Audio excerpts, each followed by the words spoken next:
Pakistan's opposition political parties have introduced a no-confidence vote in parliament, seeking to oust Prime Minister Imran Khan, largely on accusations of economic mismanagement.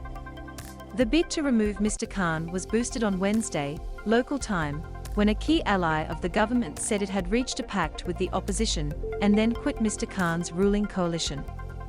Mr. Khan's ousting would likely bring another round of instability to the nuclear-armed country, in which the military has a long record of intervening in politics. So how will the vote take place, and what is Mr. Khan's strategy for fighting it? How the no-confidence vote works. Under Pakistan's constitution, a Prime Minister is elected by a majority of the lower house, the National Assembly, which has 342 members. A candidate needs a majority of legislators, 172, to vote for them to become Prime Minister. That is the same number of votes against them in a no-confidence vote needed to oust them and dissolve their cabinet. So Mr. Khan could survive a no-confidence vote even if he received fewer votes than the opposition, but only if the latter did not receive the 172 votes that make up a majority in the 342-seat House. An anti-government rally organized by the Pakistan Democratic Movement, an alliance of political opposition parties.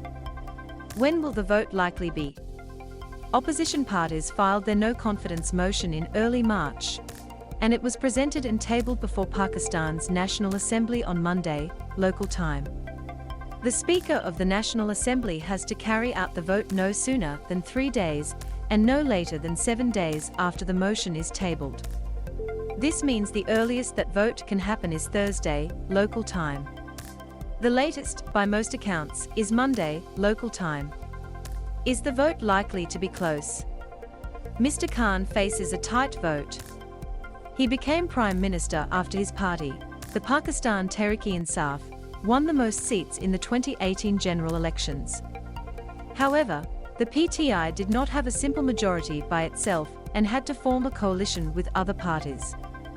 The PTI has 155 members and Mr. Khan crossed the 172-vote threshold to be elected Prime Minister in 2018 with the help of coalition partners.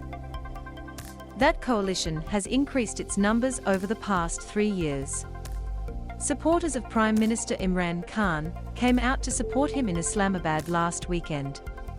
What is Prime Minister Khan's strategy?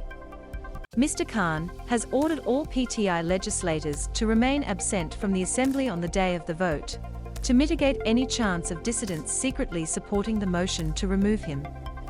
Absenteeism would not hurt Mr. Khan's cause because he doesn't need to win, he just needs to ensure that the opposition cannot get the 172 votes needed to pass the no-confidence motion. Mr. Khan has also filed a petition in the courts seeking lifetime electoral bans against on those found to have broken ranks, in a bid to dissuade potential dissidents. What happens after the vote? If Mr. Khan loses the vote, Parliament can continue to function until its 5-year tenure ends in August 2023, after which a general election is due within 60 days. There will be a vote in the National Assembly to elect a new Prime Minister to serve until then. Candidates can be put forward by any party with legislators in the Assembly. The new Prime Minister can, however, call a general election immediately, without waiting until 2023.